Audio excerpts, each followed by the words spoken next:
The first time my husband whispered it, we were still warm from the wedding applause. Not "I love you," not "you look beautiful." He leaned close like he was about to say something sweet, and instead he breathed into my ear, "Check the basement tonight." I laughed, because what else do you do when a man you married for money says something like that? But his hand tightened around mine, not romantic, not tender. A warning grip. His smile stayed fixed for the guests, perfect for cameras, while his eyes didn't smile at all. And then I felt it, this cold, invisible thread pulling through the room, tugging at the back of my neck. Like the house itself had turned its head toward us. Because the house wasn't just a house. It was his house. And now apparently it was mine too. I know what you're thinking.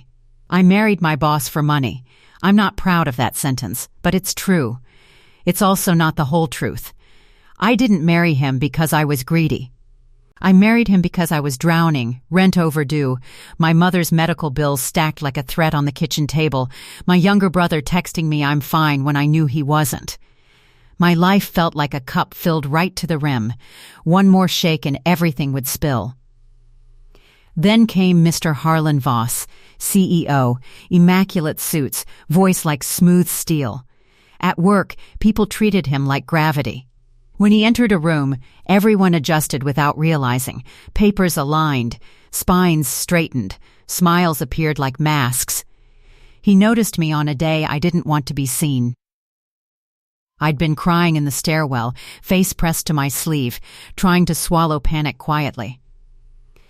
I heard footsteps and turned, ready to apologize for being human in a corporate building. Harlan Voss stood above me, one hand on the railing, expression unreadable. "You're one of my assistants," he said. "Yes, sir. You're crying." I wiped my face fast, embarrassed. "I'm fine. Just something personal." He didn't ask what. He didn't offer a tissue. He simply watched like he was reading a report. Then he said, "How much?" My throat went dry. "Excuse me? How much would solve it?" I should have been offended. I should have told him to go to hell. Instead, my mouth moved before my pride could catch up. 50,000, I whispered, as if saying it out loud would break me. He nodded once, like I'd confirmed a meeting time. "Come to my office after work." That was the beginning. The first strange mercy. The first choice I didn't understand until it was too late.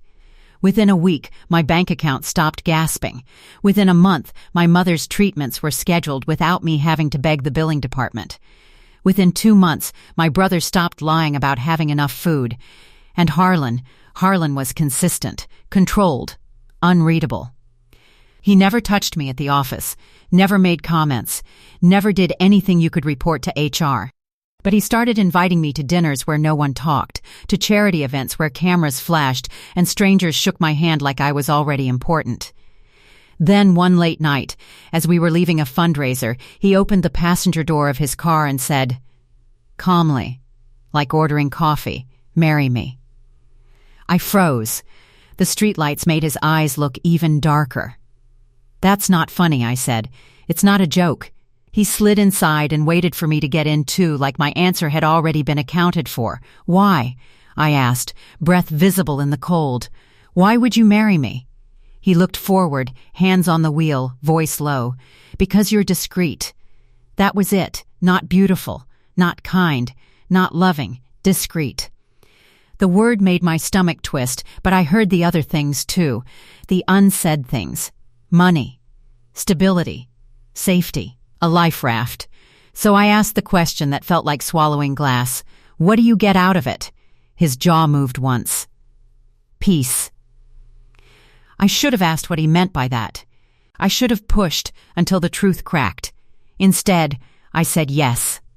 Because survival has a way of making your morals feel like luxuries. The wedding happened fast. Too fast for my brain to catch up. My coworkers stared at me like I'd just won the lottery and sold my soul at the same time. My family cried with relief. I wore white and smiled until my face ached. And then, that whisper, "Check the basement tonight." All evening, I tried to pretend it was nothing. A weird joke. An eccentric rich man thing. but little signs kept poking through the glamour. The way Harlan's head of security, an older man named Gideon, kept scanning the corners like he expected someone to leap out of a flower arrangement. The way the staff didn't call me ma'am like normal people. They called me Mrs. Voss, like it was a title with rules. The way the house itself felt, managed, not lived in, like every room had been staged for an audience that never arrived. When we finally left the venue, I sat in the back seat of his black car, fingers twisting the edge of my veil. Harlan didn't speak. He looked out the window as if the city was a screen playing a movie he'd already seen. At the mansion gates, the driver didn't punch a code or buzz in. Gideon simply stepped out, lifted a hand, and the gates opened like they were afraid to disobey. Inside, the air smelled faintly of lemon polish and something older underneath, cold stone and metal. A house with secrets always smells like that. In the master suite, Harlan loosened his tie with precise movements. He didn't look at me like a groom. He looked at me like a plan that had reached its final stage. I tried to smile anyway. "So, husband," I joked weakly, trying to drag some normal into the room. He didn't laugh. Instead, he crossed to the nightstand, opened a drawer, and took out a small brass key. Old-fashioned. Heavy. The kind that doesn't open something simple like a cabinet. He placed it in my palm and closed my fingers around it.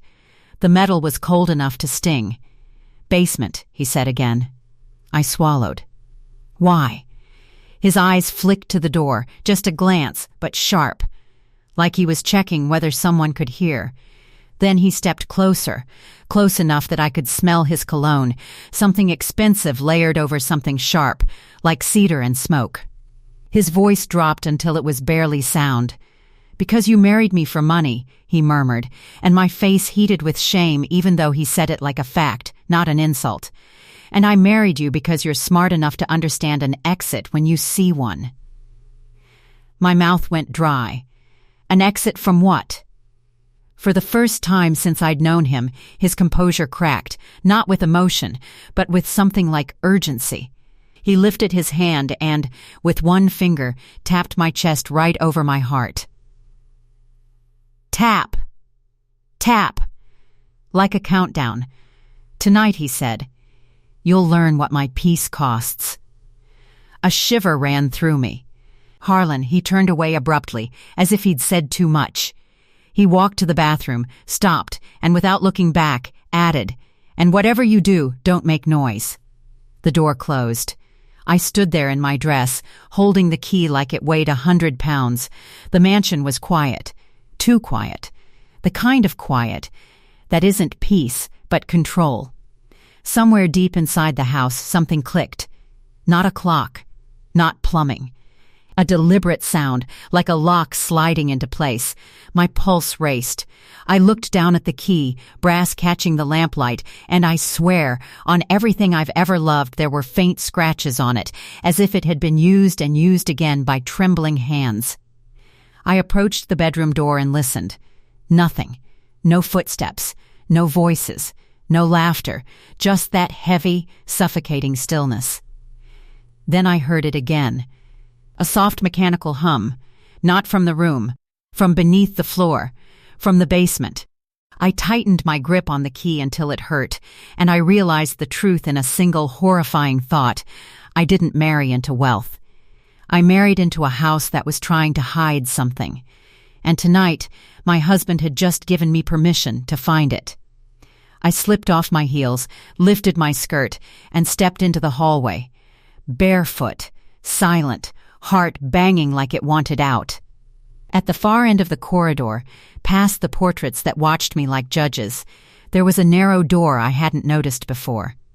It didn't match the rest of the mansion. No polished handle, no decorative frame, just plain wood and a keypad glowing a faint, eerie green. Above it, a small sign in clean printed letters, "Authorized personnel only." My throat closed. My hand shook as I raised the brass key toward the lock beneath the keypad. And from behind the door, clear as a whisper pressed through a crack, I heard a sound that made my blood turn to ice. A muffled voice. Not Harlan's. Not Gideon's. Someone down there, saying my name. I froze with the key halfway to the lock. That voice, low, muffled, desperate, said my name again. Not shouted, not screamed. Whispered, like whoever it was already knew that silence mattered down here. My fingers went numb. My first instinct was denial. Stress, I told myself. Wedding shock. Nerves. The human brain loves explanations that don't require terror. But the voice came again, closer to the door this time. Please, don't leave.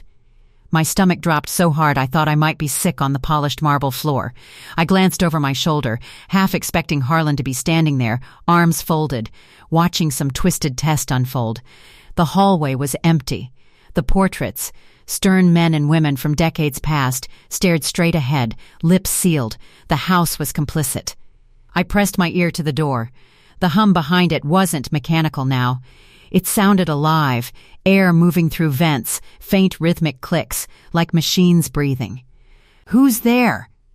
I whispered, instantly hating myself for making a sound. Silence. Then, barely audible. "You're the new one." My chest tightened. Knew what? There was a pause, long enough for hope to flicker that maybe this was a prank, a misunderstanding, a nightmare I could wake from. Then the voice said, "Wife." The word landed like a slap. I stumbled back, hand flying to my mouth. My reflection stared at me from a framed mirror, white dress, wild eyes, a woman who had crossed a line she couldn't uncross. "How do you know that?" I demanded, louder than I meant to. Something thudded softly on the other side of the door. A hand, maybe, a body shifting closer. Because, the voice said, breaking, I was one too. My knees nearly gave out. "No," I breathed. "That's not funny." "That's not, I wore white," she interrupted. Her voice was hoarse like it hadn't been used properly in a long time. I thought I was being rescued. A memory slammed into me, Harlan saying peace. Him watching me cry in the stairwell like he was studying a problem. Him choosing the word discreet. My pulse roared in my ears. "How long have you been down there?" The answer didn't come immediately. When it did, it was barely sound. I stopped counting after the third winter. My throat closed. "Why are you locked in the basement?" Another pause. This one felt heavy, like she was choosing which truth would hurt least. "To keep the house quiet," she said. Something cold slid down my spine. "What does that mean?" "You'll hear it soon," she whispered. "Everyone does." Before I could ask what it was, footsteps echoed faintly from somewhere above us. Measured, heavy, Gideon. The security man's walk had a rhythm, slow, confident, unhurried. The walk of someone who knew every inch of the place and exactly what he was allowed to ignore. The woman behind the door hissed, "He's coming." Panic surged. "What do I do?" "Decide," she said. "Right now." The footsteps drew closer.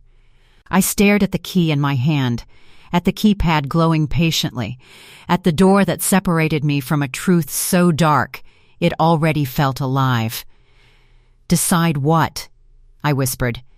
"Whether you're here to replace me," she said, voice shaking, "or end it." Gideon's footsteps stopped at the far end of the hallway. A door opened.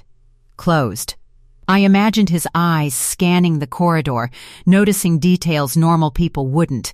Bare feet, a discarded pair of heels, the slight tremor in the air when someone knows too much. My heart pounded so hard I was sure he could hear it. I made a choice. I slid the key into the lock. It turned with a soft, obscene click. The hum behind the door deepened, like something waking up. The keypad blinked red, then green. The door opened inward. Cold air rushed out, smelling of concrete, disinfectant, and something metallic underneath. Old blood, maybe, or fear soaked so deep it had a scent. I slipped inside and pulled the door closed just as Gideon's footsteps resumed. The lock sealed with a dull thunk. Darkness swallowed me. For a moment there was nothing, no sound, no light, no sense of direction.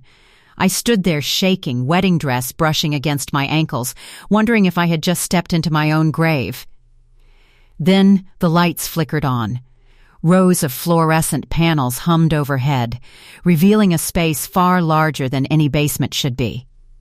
It wasn't a cellar.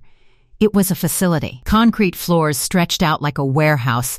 Thick glass walls divided the space into sections. Cameras blinked red from every angle, watching, recording, and in the center of it all, her. She stood barefoot on the cold floor, wrapped in a gray blanket, hair unevenly chopped like someone had cut it themselves in a mirror. Her eyes were too bright, too sharp, like a cornered animal that had learned not to scream. She looked at my dress and laughed, a short, cracked sound. "Wow," she said. He really went all out this time. My voice trembled. "What is this place?" She gestured around us. "Harlan's solution." "To what?" I asked. She tilted her head, studying me. "Noise." I frowned. "I don't understand. You will." She pointed to one of the glass rooms. Inside it was a chair. Metal. Bolted to the floor. Straps hung loose like waiting hands. Beside it stood a console with monitors, heart rate lines pulsing across the screens. My stomach lurched. "Is this some kind of lab?" She smiled sadly. "It's a filter." "For what?" She stepped closer, lowering her voice like the walls themselves could hear. "For women who get too close. To the truth. To the money. To him." I backed away until my calves hit a metal table. "You said you were his wife." She nodded. "Second." "Second?" My breath hitched. "You're the fourth," she said gently. The world tilted. "No," I whispered. "There was no mention of course not," she said. "The others are legally dead." Accidents. Relocations. Non-disclosure settlements with ghosts. My chest burned. "Why are you still alive?" Her gaze flicked upward, to the cameras, the ceiling, the invisible web of surveillance. "Because," she said, "I learned how to be useful." A deep, distant sound rolled through the basement then. Not a machine, not a voice. Something lower. Heavier. Like the building itself groaning. I felt it vibrate through my bones. She closed her eyes. "There it is." "What is that?" I asked, terrified. She hugged the blanket tighter. "That's the thing Harlan is hiding. That's why this house exists. That's why he needs wives who disappear quietly." The sound came again, closer this time, followed by a faint tremor beneath our feet.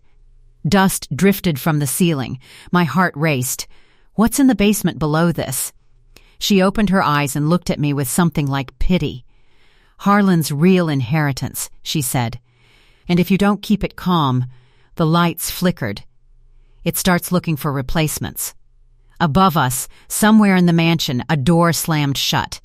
And I realized with sick certainty the basement wasn't the secret. I was. And the house had already accepted me. The sound came again, closer now, like something dragging itself awake beneath layers of concrete and intention. I pressed my palms against my ears, but it didn't help. The noise wasn't meant to be heard. It was meant to be felt. It slid into my chest and settled there, heavy and wrong, like a second heart beating out of rhythm with my own. The woman, the second wife, my mind corrected bitterly, didn't flinch this time. She just watched the floor, eyes tracking the faint vibrations as if she could see the sound crawling toward us. "What is it?" I asked, my voice shaking. "Tell me what it is." She hesitated. "It doesn't have a name," she said. "Names make things real. Harlan hates that." Another tremor rippled through the room. One of the monitors beeped, then steadied. "I need to leave," I said. "Right now." She looked up at me, and for the first time, there was something sharp in her expression. "You can't. I'm not staying here," I insisted. "I'll call the police." "The press." "Anyone." She almost laughed. "You think no one's tried?" The hum deepened, vibrating the glass walls. Somewhere behind us, something scraped, slow, deliberate. "Listen to me," she said, grabbing my wrist with surprising strength. Her hand was ice cold. "This house isn't built to keep people in. It's built to keep something contained. The wives are just insulation." My stomach twisted. "Insulation from what?" She released me and pointed to a thick steel door at the far end of the facility. It was taller than the others, reinforced with layers of metal and locks that looked more industrial than domestic. "Down there," she said. "That's where it started." The lights dimmed slightly, like the building was conserving energy or bracing. "Harlan inherited the house," she continued, "not the company. The company came later. This place has been in his family for generations. They called it a residence, but it was never meant to be lived in." Another sound, this one almost like a breath, rolled up through the floor. "They were caretakers," she said. That's the word his grandfather used. Caretakers of something that doesn't belong in the open. My mind raced, trying to rationalize. "You're saying there's something alive under the house?"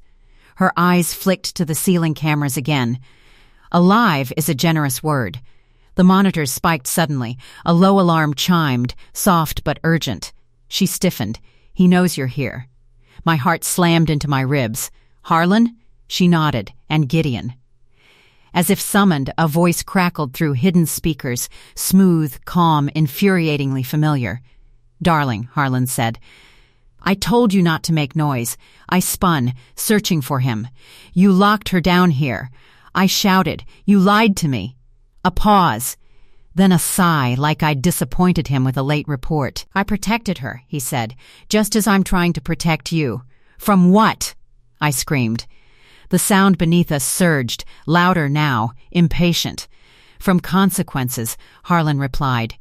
The woman stepped in front of me, shielding me with her body like it mattered. "You promised," she said quietly. "You said if I kept it calm, you'd let me go." Another pause, longer this time. "I said I'd give you peace," Harlan said. "You've had that. Quiet, routine, purpose." Her shoulders slumped. "You're replacing me." "Yes," he said simply. Something inside me snapped. "No," I said. "You're not." I ran. Not toward the exit, but toward the steel door. "Don't," the woman shouted. The floor shuddered violently, knocking me off balance. I slammed into the door, palms scraping against cold metal. The vibrations were strongest here, like standing over a massive, sleeping animal. "Harlan!" I yelled. "If you don't let us out, I'll open it." The speakers crackled again. "You don't know what you're threatening." "I know exactly what I'm threatening," I said, breathless. "The truth." The locks on the steel door began to disengage on their own. Clack, clack, clack, as if the house itself had made a decision. "No," Harlan said, sharp now. "Step away from the door. Too late." A seam appeared down the center of the steel, glowing faintly red. The sound beneath us changed, no longer a groan but a response. The woman grabbed my arm. "You don't want to see it," she pleaded. "I already have," I said, though I wasn't sure that was true. The door split open. Heat poured out, thick and suffocating, carrying the stench of iron and ozone. Inside was a cavernous space, carved deep into the earth, walls etched with old symbols, warnings, maybe, or prayers. And in the center, I can't fully describe it. My mind still refuses to hold the shape. It wasn't one thing. It was many, fused together. A mass that pulsed and shifted, reacting to our presence. Parts of it looked almost human, hands, faces, but distorted, stretched, absorbed into something larger and older. It wasn't chained. It didn't need to be. The house was the cage. "That's not possible," I whispered. The woman's voice shook. "They fed it," she said. "Attention, fear, silence." Every woman who disappeared, it learned from us, learned how to wait. The thing stirred, a low vibration rippling outward. Harlan's family learned that if you keep it calm, she continued, if you give it a steady life above it, money, order, routine, it sleeps. "And if you don't?" I asked, barely breathing. "It reaches," she said. The speakers went dead. Above us, alarms blared through the mansion. Footsteps thundered, Gideon shouting orders. The thing beneath us surged upward, testing the limits of its cage. The woman looked at me, eyes wet. "You still have a choice." My throat tightened. "What choice?" She nodded toward the steel door controls. "Lock it again. Take my place.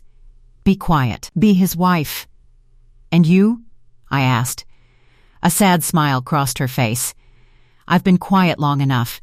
She pushed me back, hard, and slammed the controls. The steel doors began to close. No. I screamed, lunging forward.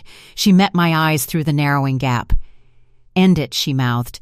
The doors sealed with a final thunderous crash. The vibrations stopped. Silence fell, thick, unnatural. Moments later, Gideon burst into the facility, weapon raised. Harlan followed, face pale but composed. He looked at the sealed door, then at me, my torn dress, my shaking hands. Now you understand, he said softly, why I needed you. I stared at him hollow. Yes, I said. And for the first time since I'd known him, I smiled. Because now he didn't understand something. Not yet. Harlan thought he'd won.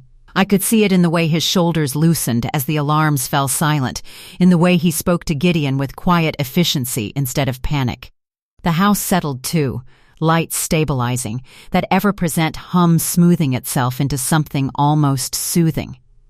The beast was calm, and because of that, he believed I was calm too.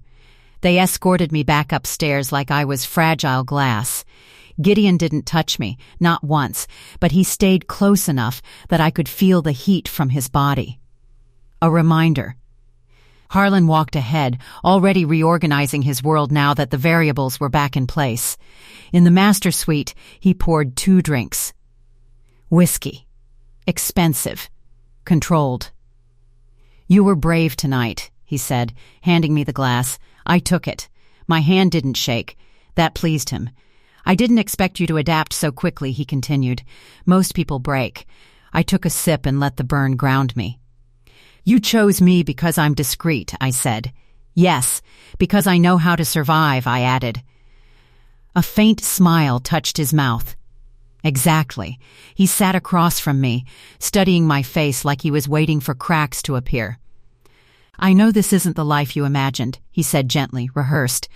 But everything you need is here. You won't want for anything. I met his eyes. What about her? Something dark flickered there. Annoyance, not grief. She made a choice. So did you. Yes, he agreed. And now so have you. He reached across the table and took my hand. His skin was warm. Human. Ordinary. That was the most disturbing part of all. You'll learn the rhythms, he said, when the house needs quiet, when it needs attention.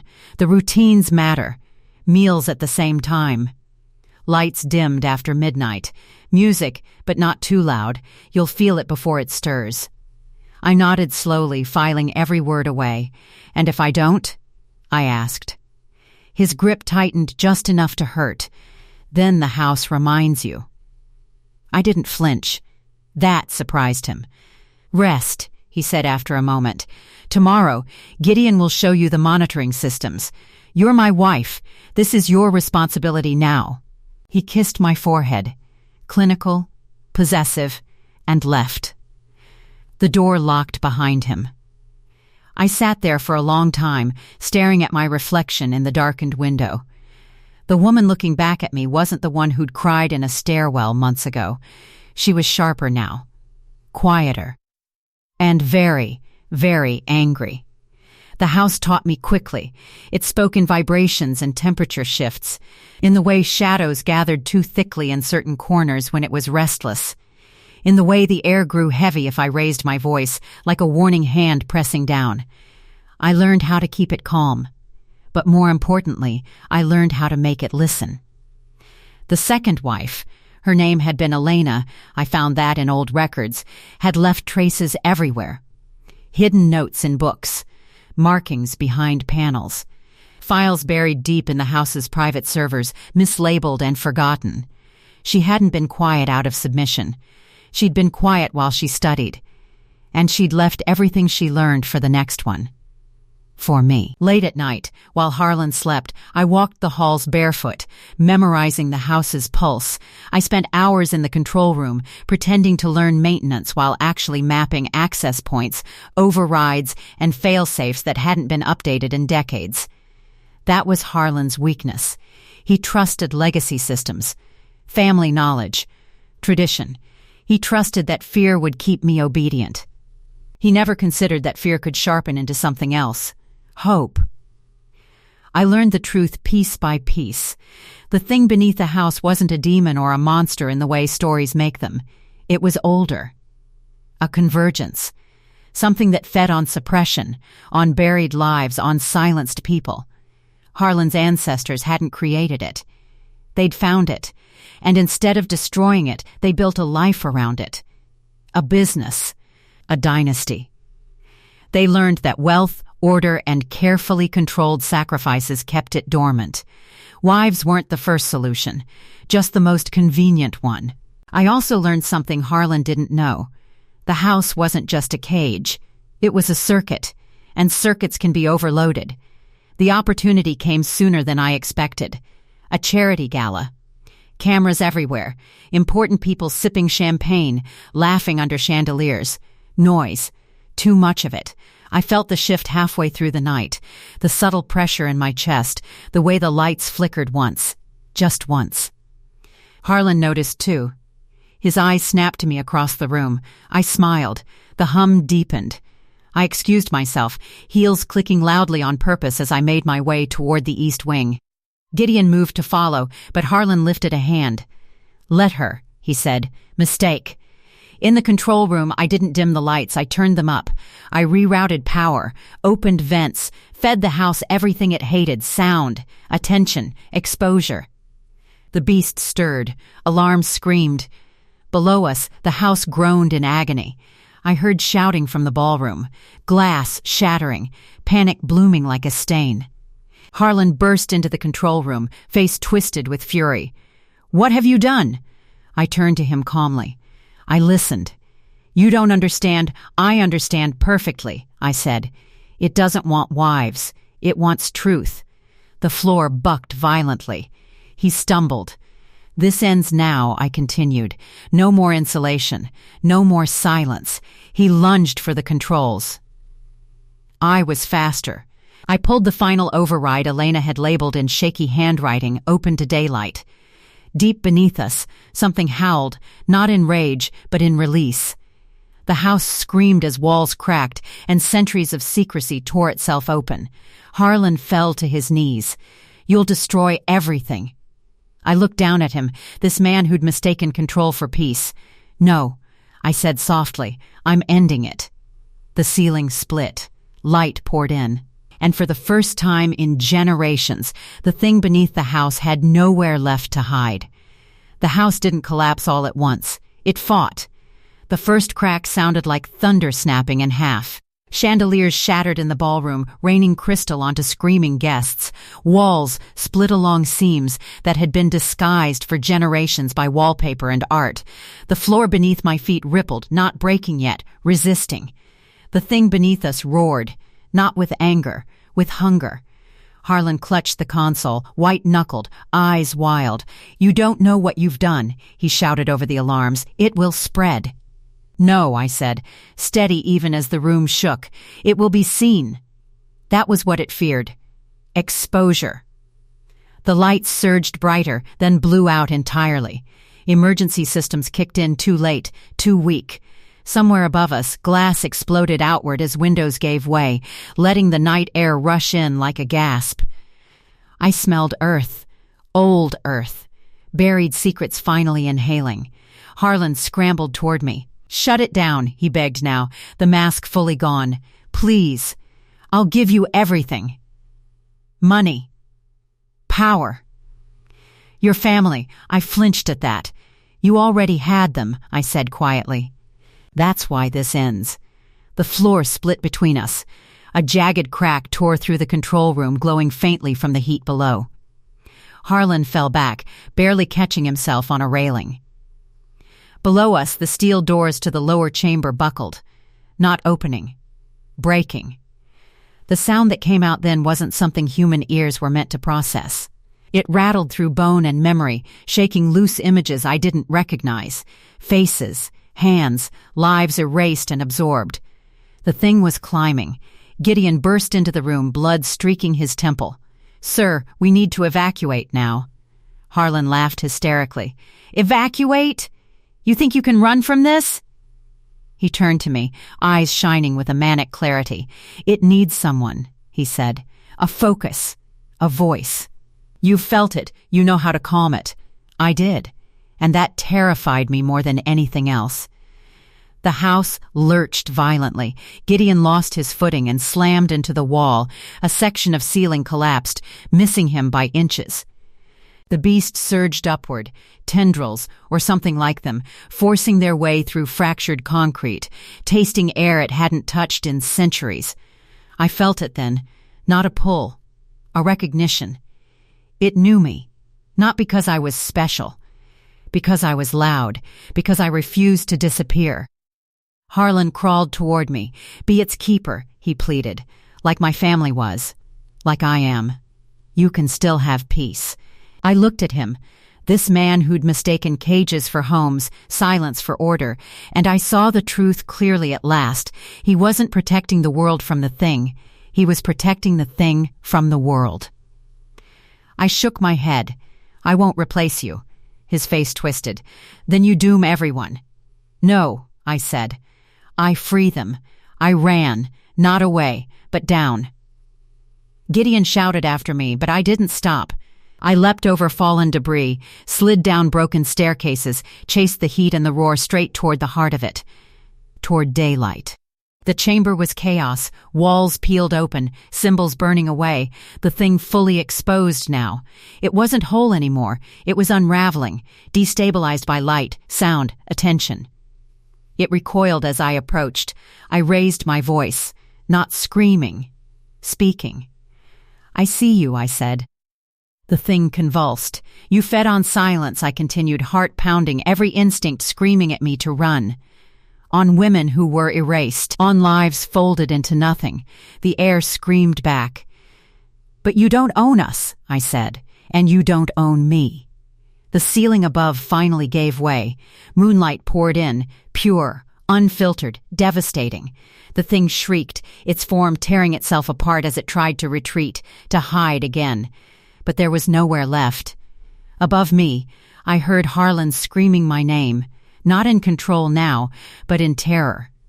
The house collapsed inward on itself, a controlled implosion of secrets and lies. Stone, steel, legacy, everything crashing down. I didn't feel the impact, just the sudden absence of pressure. Silence, real silence. I woke up to sirens, cold air, a medic's voice asking me my name over and over. They pulled me from the rubble at dawn. Cameras flashed immediately. Reporters shouted questions I couldn't hear yet. Behind me, the mansion was gone. Not damaged. Gone. A sinkhole of broken earth and exposed foundation where a dynasty used to stand. They never found Harlan's body. Or Gideon's. Or whatever remained of the thing beneath the house. Official reports called it a gas explosion. Corruption. Illegal construction. Buried crimes. Pieces of the truth leaked anyway. They always do. I gave my statement.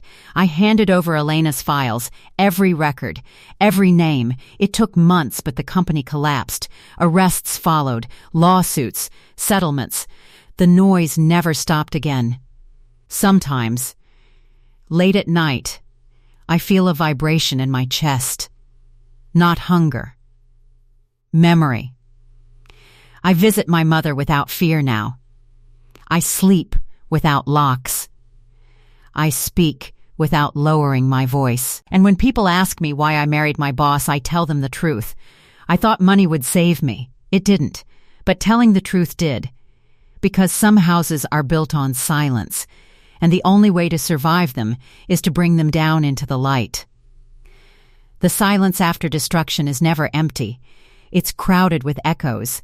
For weeks after the collapse, I couldn't sleep without lights on. Not because I was afraid of the dark, but because darkness felt like complicity. Like if I let things go quiet again, something unseen might mistake that silence for permission. They called me a survivor on the news. They called Harlan a visionary turned criminal. They called the mansion's destruction a tragic accident tied to corruption and illegal underground construction. All of those words skimmed the surface and never touched the truth. because the truth wasn't just buried under concrete. It was buried inside people. Inside me. I testified. Not just once, over and over, in rooms that smelled like old coffee and nervous sweat. Men in suits asked me to repeat the worst moments of my life while they took notes like they were inventorying damage. Did Mr. Voss ever threaten you directly? Yes. In what way? He made silence feel safer than screaming. That answer never made it into the official transcript. Some truths are still considered inconvenient. But enough came out. Enough to end the dynasty. The company dissolved under investigations. Offshore accounts surfaced. Old settlements were reopened. Families who'd been paid to forget suddenly remembered. And Elena, the second wife, she stopped being a rumor. She became a name. A person. A woman who existed. I made sure of that. I spoke her name in every interview, every statement, every chance I had. I described her handwriting, her quiet intelligence, the way she'd chosen not to disappear even when disappearing was the easier option. The world didn't know what to do with that kind of woman. So, they tried to reduce her to tragedy. I didn't let them. They never found Harlan's body. That haunted people more than they wanted to admit. There were theories, escape tunnels, secret exits, deals made in the dark. People like Harlan Voss always inspired that kind of myth because it was easier than accepting something simpler. That sometimes control collapses under its own weight. Sometimes the thing you feed eventually decides it doesn't need you anymore. I don't dream about him. I dream about the house, about hallways stretching too long, about doors without handles, about the feeling of being watched, not by eyes, but by expectations. In those dreams, I'm still wearing the wedding dress, but I'm always barefoot, and I'm always walking out. It took a year before I could walk past a construction site without my chest tightening. It took longer before I could stand in a quiet room and not feel the urge to fill it with noise, music, speech, anything. Therapy helped. Truth helped more. I started speaking publicly, not as a spectacle, not as a victim, but as a warning. About power that hides behind politeness. About systems that prefer quiet women because quiet women are easier to erase. People asked me why I didn't just leave when I realized something was wrong. I learned to answer honestly. Because survival teaches you to negotiate with danger instead of confronting it, I said, until one day you realize the negotiation itself is killing you. That answer stayed with people. I could see it in their faces. Sometimes I wonder what happened to the thing beneath the house. Whether it died. Whether it scattered. Whether it was never a single thing at all, but a reflection of everything it was fed. Silence. Compliance. Erasure. If that's true, then destroying the house wasn't enough. You have to destroy the pattern. That's the real work. I didn't keep the money. Every cent I was legally allowed to touch went into funds for women who'd been silenced by power, by bosses, by institutions, by families who taught them to be grateful instead of safe. I live somewhere small now. Windows that open, doors that lock from the inside. No basements. That part is non-negotiable. On my kitchen wall there's a single framed object, a brass key, scratched, worn, useless now. I keep it not as a reminder of fear but of choice, because that was the moment everything changed, the moment I stopped asking what would keep me safe and started asking what would set me free. People still ask me if I regret it. The marriage, the money, the night everything fell apart. I think about Elena, about the wives before her whose names we'll never know, about the house that thrived on being unchallenged. And I answer the same way every time. No. Because I learned something important. Peace built on silence isn't peace. It's just a pause before something breaks. And if you're lucky, if you're brave, that breaking sounds like truth crashing into daylight. I didn't marry my boss for money. I married into a lie. And I walked out carrying the truth with both hands, even when it burned. Some secrets want to stay buried. Others want to be ended. I chose the second. and I've never been quiet since.